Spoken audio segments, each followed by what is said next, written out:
Bonjour à tous, bienvenue dans notre émission de lecture biblique. L'objectif est de lire toute la Bible en l'espace de 6 mois dans l'ordre chronologique des événements.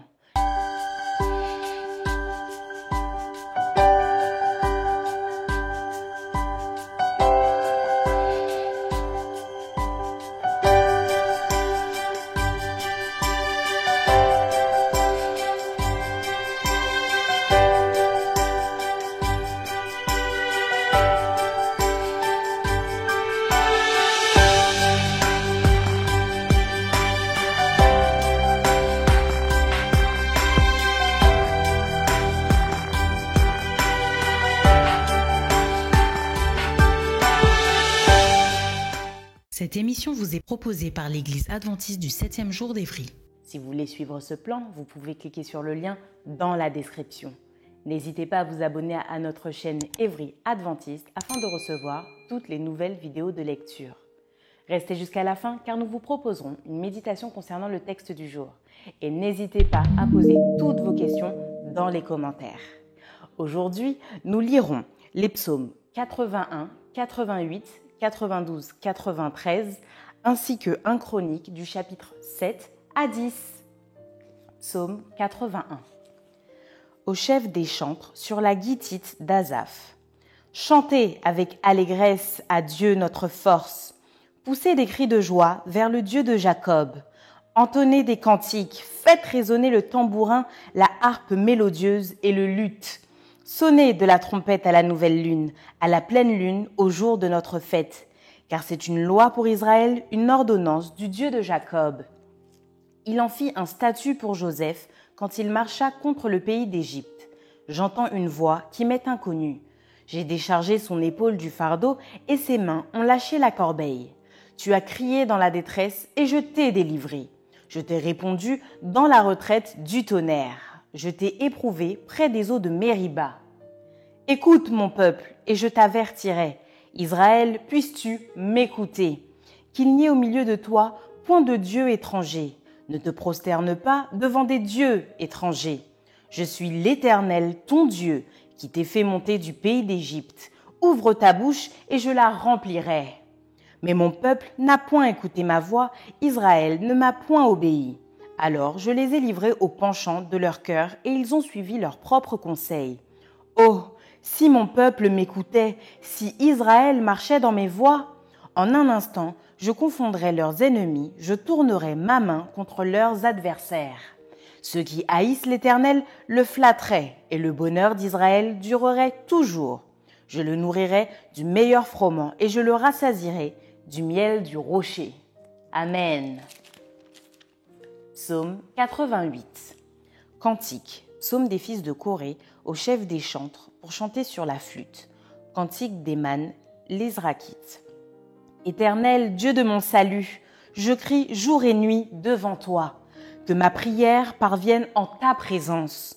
Prête l'oreille à mes supplications, car mon âme est rassasiée de maux et ma vie s'approche du séjour des morts. Je suis mis au rang de ceux qui descendent dans la fosse, je suis comme un homme qui n'a plus de force. Je suis étendu parmi les morts, semblable à ceux qui sont tués et couchés dans le sépulcre, à ceux dont tu n'as plus le souvenir et qui sont séparés de ta main. Tu m'as jeté dans une fosse profonde, dans les ténèbres, dans les abîmes. Ta fureur s'appesantit sur moi et tu m'accables de tous tes flots. Tu as éloigné de moi mes amis, tu m'as rendu pour eux un objet d'horreur. Je suis enfermé et je ne puis sortir. Mes yeux se consument dans la souffrance. Je t'invoque tous les jours, ô Éternel. J'étends vers toi les mains. Est-ce pour les morts que tu fais des miracles? Les morts se lèvent-ils pour te louer? Parle-t-on de ta bonté dans le sépulcre, de ta fidélité dans l'abîme? Tes prodiges sont-ils connus dans les ténèbres et ta justice dans la terre de l'oubli? Ô Éternel, j'implore ton secours et le matin, ma prière s'élève à toi. Pourquoi, Éternel, repousses-tu mon âme? Pourquoi me caches-tu ta face? Je suis malheureux et moribond dès ma jeunesse. Je suis chargé de tes terreurs, je suis troublé. Tes fureurs passent sur moi, tes terreurs m'anéantissent. Elles m'environnent tout le jour comme des eaux. Elles m'enveloppent tout à la fois. Tu as éloigné de moi amis et compagnons, mes intimes ont disparu. Amen. Psaume 92. Psaume, cantique pour le jour du sabbat. Il est beau de louer l'Éternel et de célébrer ton nom au Très-Haut, d'annoncer le matin ta bonté et ta fidélité pendant les nuits, sur l'instrument à 10 cordes et sur le luth au son de la harpe. Tu me réjouis par tes œuvres, ô Éternel, et je chante avec allégresse l'ouvrage de tes mains. Que tes œuvres sont grandes, ô Éternel, que tes pensées sont profondes. L'homme stupide n'y connaît rien et l'insensé n'y prend point garde. Si les méchants croissent comme l'herbe, si tous ceux qui font le mal fleurissent, c'est pour être anéantis à jamais. Mais toi, tu es le Très-Haut, à perpétuité, ô Éternel. Car voici tes ennemis, ô Éternel, car voici tes ennemis périssent. Tous ceux qui font le mal sont dispersés. Et tu me donnes la force du buffle, je suis arrosé avec une huile fraîche. Mon œil se plaît à contempler mes ennemis et mon oreille à entendre mes méchants adversaires. Les justes croissent comme le palmier, ils s'élèvent comme le cèdre du Liban. Plantés dans la maison de l'Éternel, ils prospèrent dans les parvis de notre Dieu.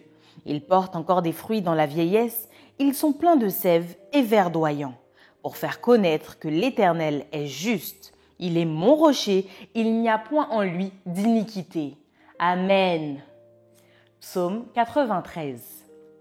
L'Éternel règne, il est revêtu de majesté. L'Éternel est revêtu, il est ceint de force. Aussi, le monde est ferme, il ne chancelle pas. Ton trône est établi dès les temps anciens. Tu existes de toute éternité. Les fleuves élèvent, ô Éternel, les fleuves élèvent leur voix. Les fleuves élèvent leurs ondes retentissantes. Plus que la voix des grandes, des puissantes eaux, des flots impétueux de la mer, l'Éternel est puissant dans les lieux célestes. Tes témoignages sont entièrement véritables. La sainteté convient à ta maison, ô Éternel, pour toute la durée des temps. Amen. 1 Chronique, chapitre 7. Fils d'Issachar, Tola, Pua, Jashoub et Shimron, 4. Fils de Tola, Uzi, Réphaja, Jériel, Jashmaï, Jibsan et Samuel, chefs des maisons de leurs pères, de Tola, vaillants hommes dans leur génération. Leur nombre, du temps de David, était de 22 600. Fils d'Uzi, Jisraja, fils de Jisraja, Michaël, Abdias, Joël, Jishija, en tout 5 chefs. Ils avaient avec eux, selon leur génération, selon les maisons de leurs pères, 36 000 hommes de troupes armées pour la guerre, car ils avaient beaucoup de femmes et de fils. Leurs frères, d'après toutes les familles d'Issachar, hommes vaillants, formaient un total de 87 000 enregistrés dans les généalogies. Fils de Benjamin, Béla, Béker et Jédiaël, 3. Fils de Béla, Etzbon, Uzi, Uziel, Jérimoth et Iri, 5 chefs des maisons de leurs pères. Hommes vaillants et enregistrés dans les généalogies au nombre de 22 034. Fils de Béker, Zémira, Joach, Eliezer, Eljoénaï, Omri, Jérémoth, Abija, Anatoth et Alamet. Tout cela, fils de Béker. Et enregistrés dans les généalogies selon leur génération comme chefs des maisons de leurs pères, hommes vaillants, au nombre de 20 200. Fils de Jédiaël, Bilan. Fils de Bilan, Jeush, Benjamin, Éhud, Kenaana, Zétan, Tarsis et Achishachar. Tout cela, fils de Jédiaël, chef des maisons de leurs pères, hommes vaillants, au nombre de 17 200, en état de porter les armes et d'aller à la guerre. Shupim et Upim, fils d'Ir, Ushim, fils d'Asher, fils de Nephtali, Jatsiel, Guni, Jetzer et Shalom, fils de Bila. Fils de Manassé, Asriel, qu'enfanta sa concubine syrienne. Elle enfanta Makir, père de Galaad. Makir prit une femme de Upim et de Shupim. Le nom de sa sœur était Maaka. Le nom du second fils était Tselofshad, et Tselofshad eut des filles. Maaka, femme de Makir, enfanta un fils et l'appela du nom de Péresh. Le nom de son frère était Sheresh, et ses fils étaient Ulam et Rekem. Fils d'Ulam, Bédan. Ce sont là les fils de Galaad, fils de Makir, fils de Manassé. Sa sœur, Amoléketh, enfanta Ishod, Abiézer et Machla. Les fils de Shemida étaient Ajan, Sichem, Likshi et Aniam. Fils d'Éphraïm, Shutelash, Béred son fils, Tchachat son fils, Éléada son fils, Tchachat son fils, Zabad son fils, Shutelash son fils, Ézer et Éléad. Les hommes de Gath nés dans le pays les tuèrent parce qu'ils étaient descendus pour prendre leurs troupeaux. Éphraïm, leur père, fut longtemps dans le deuil et ses frères vinrent pour le consoler. Puis il alla vers sa femme et elle conçut et enfanta un fils. Il l'appela du nom de Béria parce que le malheur était dans sa maison. Il eut pour fille Shéhéra qui bâtit Beth-Horon la basse et Beth-Horon la haute et Uzen Shéhéra. Réphash son fils et Réchef, Télash son fils, Tachan son fils, Laédan son fils, Amihud son fils, Élishama son fils, Nun son fils, Josué son fils. Ils avaient en propriété et pour habitation Béthel et les villes de son ressort, à l'Orient, Naharan à l'Occident, Gézer et les villes de son ressort, Sichem et les villes de son ressort, jusqu'à Gaza et aux villes de son ressort. Les fils de Manassé possédaient Beth-Shean et les villes de son ressort, Tahanak et les villes de son ressort, Megiddo et les villes de son ressort, Dor et les villes de son ressort. Ce fut dans ces villes qu'habitèrent les fils de Joseph, fils d'Israël. Fils d'Azer, Jimna, Jishva, Jivi et Béria, et Sérac, leur sœur. Fils de Béria, Héber et Malkiel. Malkiel fut père de Birzavit, et Héber engendra Japhlet, Shomer et Otam et Shua, leur sœur. Fils de Japhlet, Passag, Bimal et Ashvat, ce sont là les fils de Japhlet. Fils de Shamer, Ashi, Roéga, Uba et Aram. Fils d'Élem son frère, Tsophak, Jimna, Shelesh et Amal. Fils de Tsophak, Suak, Arnéfer, Shual, Béri, Jimra, Betser, Od, Shama, Shilsha, Jitran et Béhéra. Fils de Jéter, Jéphuné, Pispa et Ara. Fils d'Ula, Arak, Aniel et Ridja. Tout cela étaient fils d'Azer, chef des maisons de leur père, hommes d'élite et vaillants, chef des princes, enregistrés au nombre de 26 000 hommes en état de porter les armes et d'aller à la guerre. 1 Chroniques, chapitre 8. Benjamin engendra Béla, son premier-né, Ashbel le second, Ashrach le troisième, Nosha le quatrième et Rapha le cinquième. Les fils de Béla furent Hadar, Géra, Abihud, Abishua, Naaman, Ashowash, Géra, Shéphupham et Uram. Voici les fils d'Échud, qui étaient chefs de famille parmi les habitants de Géba et qui les transportèrent à Manachat. Naaman, Ashija et Géra. Géra qui les transporta engendra Uza et Achishud. Shacharaïm eut des enfants au pays de Moab, après qu'il eut renvoyé Ushim et Baara ses femmes. Il eut de Hodesh sa femme, Jobab, Tsibja, Mesha, Malkam, Jutz, Shokja et Mirma. Ce sont là ses fils, chefs de famille. Il eut de Ushim, Abitub et Elpaal. Fils d'Elpaal, Héber, Mishéam et Shemer, qui bâtit Ono, Lod et les villes de son ressort. Béria et Shema, qui étaient chefs de famille parmi les habitants d'Ajalon, mirent en fuite les habitants de Gath. Ajo, Shakshak, Jérémoth, Zebadja, Arad, Éder, Mikaël, Jipha et Josha étaient fils de Béria. Zebadja, Meshulam, Iski, Héber, Jishmeraï, Jizlia et Jobab étaient fils d'Elpaal. Jakim, Zikri, Zabdi, Eliénaï, Tiltaï, Eliel, Adaja, Béréja et Shimrat étaient fils de Shiméi. Jishpan, Héber, Eliel, Abdon, Zikri, Anan, Anania, Elam, Antotija, Jivdeja et Pénuel étaient fils de Shashak. Shamshiraï et Shesharia, Atalia, Jareshia, Elija et Zikri étaient fils de Jérosham. Ce sont là des chefs de famille, chefs selon leur génération, ils habitaient à Jérusalem. Le père de Gabaon habitait à Gabaon et le nom de sa femme était Maaka. Abdon, son fils premier-né, puis Tsur, Kiz, Baal, Nadab, Gédor, Ajo et Zéker. Miklot engendra Shiméa. Ils habitaient aussi à Jérusalem près de leurs frères avec leurs frères. Ner engendra Kis, Kis engendra Saül et Saül engendra Jonathan. Malkishua, Abinadab et Eshbaal, fils de Jonathan. Mérib-Baal engendra Miché, fils de Miché, puis Mélec, Taïra et Achaz. Achaz engendra Jéhoada. Jéhoada engendra Alémet, Azmavet et Zimri. Zimri engendra Motsa. Motsa engendra Binéa. Rapha son fils, Éléazar son fils, Hatzel son fils. Hatzel eut 6 fils, dont voici les noms. Azrikam, Bokru, Ismaël, Sheharia, Abdias et Hanan. Tout cela était fils d'Hatzel. Fils d'Échec, son frère.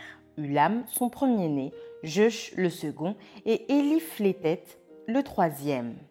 Les fils d'Ulam furent de vaillants hommes, tirant de l'arc, et ils eurent beaucoup de fils et de petits-fils, 150. Tout cela sont des fils de Benjamin. 1 Chroniques, chapitre 9. Tout Israël est enregistré dans les généalogies et inscrit dans le livre des rois d'Israël. Et Juda fut emmené captif à Babylone à cause de ses infidélités. Les premiers habitants qui demeuraient dans leur possession, dans leur ville, étaient les Israélites, les sacrificateurs, les Lévites et les Néthiniens.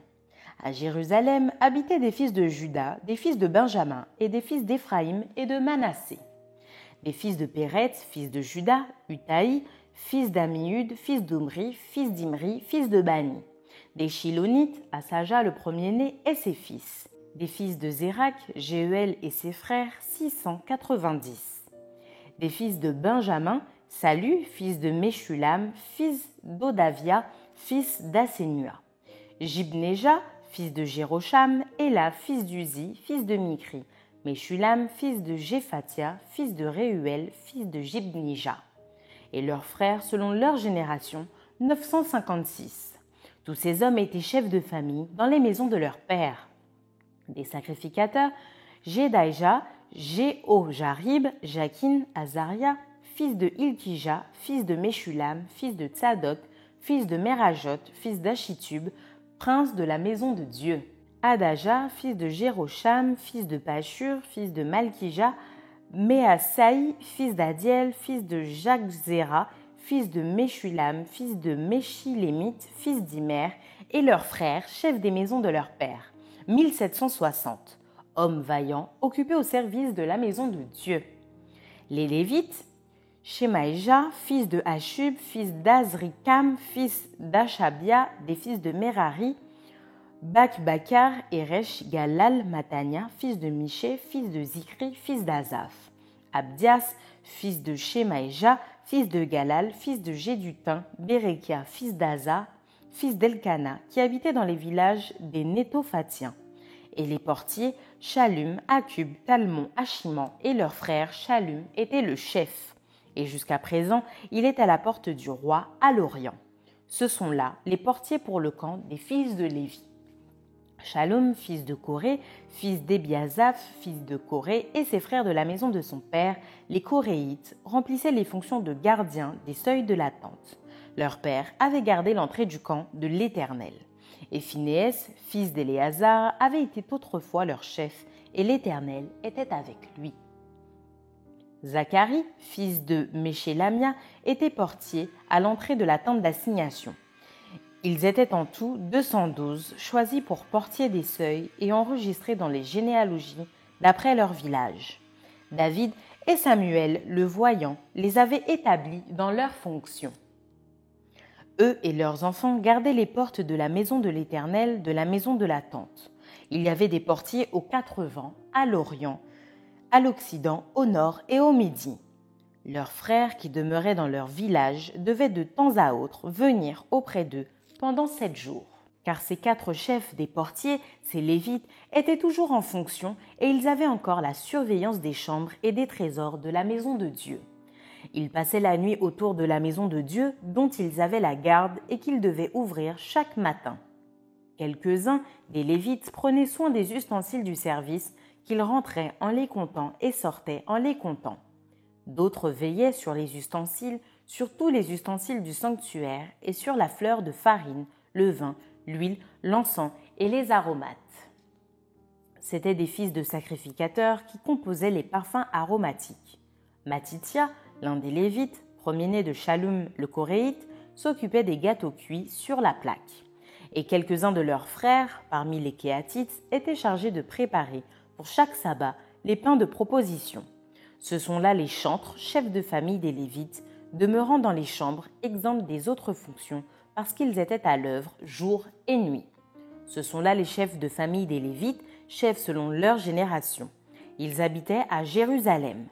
Le père de Gabaon, Jéhiel, habitait à Gabaon, et le nom de sa femme était Maaka. Abdon, son fils premier-né, puis Tsur, Kis, Baal, Ner, Nadab, Guédor, Ajo, Zacharie et Miklot.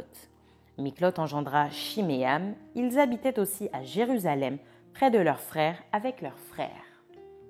Ner engendra Kis, Kis engendra Saül, et Saül engendra Jonathan, Malkishua, Abinadab et Eshbaal, fils de Jonathan, Meribaal. Meribaal engendra Miché, fils de Miché, Python, Mélec et Takréa. Achaz engendra Jaéra, Jaéra engendra Alémet, Azmavet et Zimri. Zimri engendra Motsa, Motsa engendra Binéa. Réphaja son fils, Éliasa son fils, Atzel son fils. Atzel eut 6 fils, dont voici les noms. Azrikam, Bokru, Ismaël, Sheharia, Abdias et Hanan. Ce sont là les fils d'Atzel. 1 Chronique, chapitre 10. Les Philistins livrèrent bataille à Israël, et les hommes d'Israël prirent la fuite devant les Philistins et tombèrent morts sur la montagne de Giboa.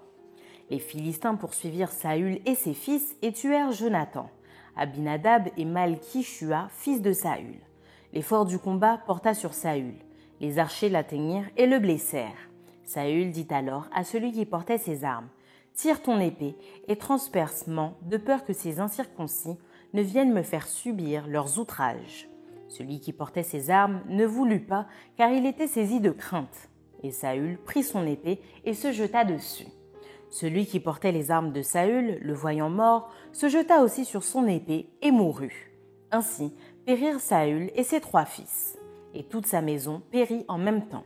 Tous ceux d'Israël qui étaient dans la vallée, ayant vu qu'on avait fui et que Saül et ses fils étaient morts, abandonnèrent leur ville pour prendre aussi la fuite. Et les Philistins allèrent s'y établir. Le lendemain, les Philistins vinrent pour dépouiller les morts, et ils trouvèrent Saül et ses fils tombés sur la montagne de Gilboa. Ils le dépouillèrent et emportèrent sa tête et ses armes. Puis ils firent annoncer ces bonnes nouvelles par tout le pays des Philistins à leurs idoles et au peuple. Ils mirent les armes de Saül dans la maison de leur Dieu, et ils attachèrent son crâne dans le temple de Dagon. Tout Jabès en Galaad, ayant appris tout ce que les Philistins avaient fait à Saül, tous les hommes vaillants se levèrent, prirent le corps de Saül et ceux de ses fils, et les transportèrent à Jabès. Ils enterrèrent leurs os sous le térébinthe à Jabès, et ils jeûnèrent 7 jours. Saül mourut parce qu'il se rendit coupable d'infidélité envers l'Éternel, dont il n'observa point la parole, et parce qu'il l'interrogea et consulta ceux qui évoquent les morts. Il ne consulta point l'Éternel, alors l'Éternel le fit mourir, et transféra la royauté à David, fils d'Isaïe. Maintenant, place à la méditation.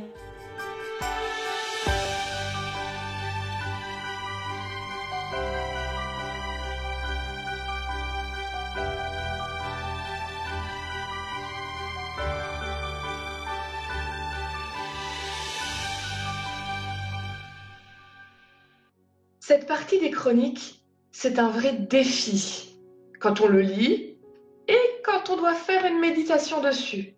En tout cas, les premiers chapitres, les chapitres 7 et 9, quand on tombe dessus, on pourrait avoir envie de dire « Oh là là, c'est des généalogies, on fait des fils de fils de… » C'est fatigant, on va sauter.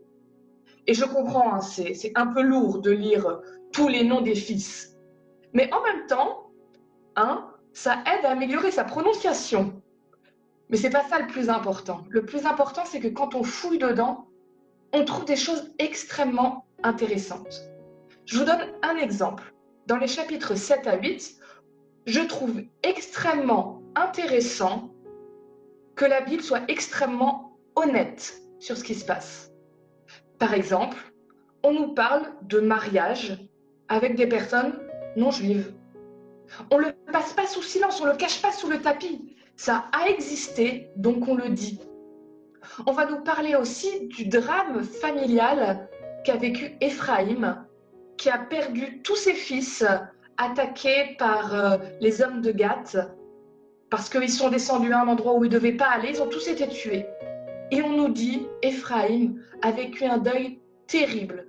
Il a fini par avoir à nouveau un enfant, mais sa femme ne s'en est jamais tout à fait remise. Étonnant, non, qu'on nous parle de ça. Pourquoi je trouve ça aussi important? C'est parce qu'en psychologie, on parle du silence familial. Souvent, quand il y a quelque chose de difficile qui se passe, un traumatisme, on se tait, on en fait un secret. Surtout, n'en parlez pas, on n'en est pas fier. Et ça brise des familles parce que le secret, le silence tue à petit feu. La Bible dit non, c'est pas comme ça que ça fonctionne. Il ne faut pas idéaliser le passé. Il ne faut pas faire comme si tout était allé bien. Il faut se montrer droit et honnête dans nos histoires familiales. Il n'y a pas à en avoir honte parce que Dieu pardonne, parce que Dieu relève, parce que Dieu répare. Ça, c'est la première chose que je tire de ces généalogies très développées. La deuxième chose, elle est dans particulièrement le chapitre 9, 1 Chroniques, chapitre 9. On nous parle des personnes qui vivaient à Jérusalem. Et particulièrement, on va beaucoup détailler ceux qui travaillaient pour le temple, les Lévites, les chantres, ceux qui ouvraient les portes, ceux qui nettoyaient les ustensiles. C'est très développé. Et à nouveau, ça me fait m'interroger. Ces gens passaient toute leur vie à dédier leur existence entière à une tâche, parce que cette tâche était pour Dieu. On nous précise, ceux qui étaient portiers ne faisaient rien d'autre. Et très précisément, on nous dit, ce sont là les chantres, chefs de famille des Lévites, demeurant dans les chambres, exempts des autres fonctions, parce qu'ils étaient à l'œuvre jour et nuit. Peut-être que parfois on a tendance à vouloir être partout et tout faire. Mais on ne peut pas être bon partout. Et si déjà on se concentrait sur une ou deux choses, où vraiment on a un don donné par Dieu pour ça, et qu'on disait, cette chose-là, je vais la faire au maximum de mes capacités. Je vais donner tout pour le Seigneur dedans. Je vais m'y consacrer, parce que je ne veux donner rien de moins que le meilleur de moi-même quand je sers Dieu. Imaginez la qualité de notre service pour Dieu, si on y mettait tout notre cœur. Et enfin, je voudrais qu'on s'arrête sur ce chapitre 10. Ah, il est perturbant ce chapitre 10 de 1 Chronique. Il aborde des sujets douloureux, difficiles, qui nous mettent mal à l'aise. Ce chapitre rapporte la mort de Saül et de ses fils. Et il va évoquer le désespoir, le suicide, le sentiment d'abandon par Dieu, la mutilation de corps. Ce n'est pas des choses très joyeuses. Et pourtant, ce sont des questionnements qui un jour ou l'autre nous arrivent. Alors j'espère pas le suicide au point où on ait des pensées suicidaires, mais le sentiment parfois de se dire « Où est Dieu? Je le sens plus. Est-ce que je suis encore assez bien pour être avec lui ?» Beaucoup de gens vont le ressentir et se poser des questions. Ce texte est d'autant plus perturbant qu'il est écrit à la manière de l'époque, avec les sentiments et la compréhension des gens de l'époque. Alors, on va nous parler du sentiment d'être abandonné par Dieu comme d'une réalité. Et on va dire, Dieu a abandonné Saül. Mais c'était surtout son ressenti à lui. On le retrouve dans d'autres textes de la Bible, par exemple le psaume 88. Je vous invite à le relire tranquillement un jour. Ce n'est pas un psaume très réjouissant à lire, mais c'est un psaume qui décrit un être humain qui dit « Je sens plus Dieu, je n'en peux plus, j'ai l'impression qu'il m'a abandonné, je n'ai plus qu'à tout laisser tomber et à mourir presque. » Je crois que ce sentiment, c'est le sentiment le plus terrible qu'il puisse exister. Et vous savez quoi, je reste persuadée que c'est le meilleur travail de Satan. Quand quelqu'un en arrive à ressentir ça, Satan a tout gagné. Il a réussi à rentrer dans la tête de quelqu'un pour lui faire croire qu'il est allé trop loin pour que Dieu le retrouve ou le rattrape. Qu'il a usé la patience de Dieu jusqu'au bout et donc, quoi qu'il arrive, maintenant c'est trop tard pour lui. ça va à l'encontre de tout ce que la Bible dit. La Bible nous dit que Dieu veut toujours retrouver l'être humain. Ézéchiel 33, ce que je veux, ce n'est pas que le méchant meure, c'est qu'il revienne de ses voies mauvaises et qu'il vive. Le larron sur la croix, à qui Jésus peut dire, je te le dis, tu seras avec moi au paradis. Personne n'est trop loin pour que Dieu le rattrape, à part si lui-même se convainc qu'il est trop loin et que Dieu ne peut rien faire pour lui. Parce que Dieu tendra toujours la main vers nous. Mais si on renvoie cette main en disant de toute façon, je suis trop loin, tu ne veux plus de moi, tu nous laisses partir. Dieu ne coupera jamais de lui-même les fils, les derniers fils là qui nous relient à lui. C'est toujours nous qui les coupons. Alors Saül a abandonné et mis fin à sa propre vie. C'est un drame terrible. Et je ne sais pas si ce matin, il y a quelqu'un qui écoute peut-être et qui se dit, moi je suis trop loin de Dieu. Je suis allé trop loin, il ne peut pas me pardonner. Je m'adresse à toi ce matin. Oui, Dieu peut te pardonner, Dieu veut te pardonner. Il ne t'abandonnera jamais. Ne laisse pas le désespoir gagner. Tu es important pour Dieu. Il peut réparer. Il a promis qu'il le fera. Et si peut-être tu te dis, c'est juste Élise Lazarus qui parle, je t'invite à lire le psaume 81. Ce psaume, c'est un cri de Dieu qui dit, si vous revenez, si vous écoutez ma voix, si mon peuple revenait vers moi, je pardonnerai, je le relèverai. Et si tu veux un autre exemple, prends Ninive. Cette ville avec des gens qui étaient affreux. C'était des assassins, des gens violents. Ils sont retournés vers Dieu et Dieu a dit, je ne détruirai pas, je pardonnerai. La dernière question que je voudrais vous amener, c'est pourquoi est-ce que Dieu a laissé tout ça arriver à Saül? Pourquoi est-ce que le texte nous dit que c'est presque Dieu qui l'a tué? Est-ce que Dieu l'a puni? Est-ce que Dieu a envoyé ses malheurs sur lui? Je ne veux pas vous donner une réponse qui serait la réponse universelle parce que ce problème-là est un problème philosophique qui nous dépasse. Certains vont dire, bah oui, Dieu punit. D'ailleurs, la Bible utilise ce terme-là. Mais comme j'ai dit tout à l'heure, est-ce que ça va vraiment avec l'image d'un Dieu d'amour qui veut toujours essayer de rattraper l'être humain pour le faire changer et lui permettre d'être sauvé? Alors, d'autres vont, en accord avec le Nouveau Testament, utiliser d'autres phrases. Non, c'est pas que Dieu envoie. Dieu permet, il n'empêche pas que ça arrive. Mais dans ce cas-là, en effet, si Dieu peut tout, est-ce qu'il n'est pas cruel de ne pas empêcher ces choses-là? Je voulais juste ma réflexion. Elle n'est pas complète, vous avez le droit de ne pas être d'accord avec. Mais c'est là où j'en suis moi pour l'instant dans cette réflexion. Dans ce monde dans lequel on vit, la normalité, c'est le péché. On est dans un monde contaminé par le péché. Donc ce qui est normal, c'est que les choses se passent mal, que les gens soient violents, que les maladies arrivent, que la mort survienne, que le désespoir soit là. Parce que tout ça, c'est la conséquence du péché. C'est pas Dieu qui envoie, c'est pas Dieu qui punit.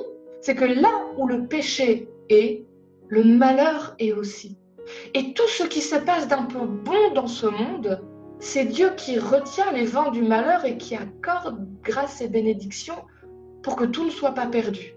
Alors oui, le péché a des conséquences tragiques. Même sur ceux qui croient en Dieu, il y a des choses difficiles qui se passent. On a beau croire en Dieu, être accroché à lui, il y a des accidents, il y a des maladies, il y a des décès. Dieu n'est pas une assurance tout risque qui voudrait dire que tout ira bien. Mais je suis quand même persuadée d'une chose, c'est que Dieu protège quand même ceux qui sont auprès de lui. Et que quand on lâche la main de Dieu, sa protection est moins là. Et que des choses encore pires arrivent. Être avec Dieu, ça veut dire que même dans le malheur, nous avons la présence de Dieu avec nous. Et bien sûr que dans ce monde, on voit des injustices. Des choses inexplicables. Il y a des événements qui arrivent par nos propres fautes, des conséquences directes de nos actes mauvais. Il y a des fois des choses où c'est juste la conséquence générale du péché qui pourrit tout. Mais à nouveau, le psaume 92 nous parle de ça. Je vous invite à le relire tranquillement aussi, ce psaume 92. Ce psaume nous dit plein de choses, mais entre autres, il nous dit la justice de Dieu arrive en son temps. Oui, parfois, on a l'impression que c'est les mauvais à qui tout réussit. Oui, on a l'impression que parfois, on a beau bien agir selon Dieu et on se prend des claques dans la figure. Mais la Bible et ce psaume 92 nous promet Dieu n'est pas aveugle à tout ça. Et si pour l'instant ce monde est un monde dominé par le péché, le royaume de Dieu arrive. Et il sera rendu à chacun selon ses œuvres en son temps. Alors ne lâchons pas la main de Dieu. Ne l'abandonnons pas. Continuons à nous accrocher à lui. Car les temps meilleurs sont à venir. Et la justice de Dieu arrive. Merci d'avoir partagé cette lecture avec nous. Je vous donne rendez-vous demain, si Dieu veut, pour un nouvel épisode.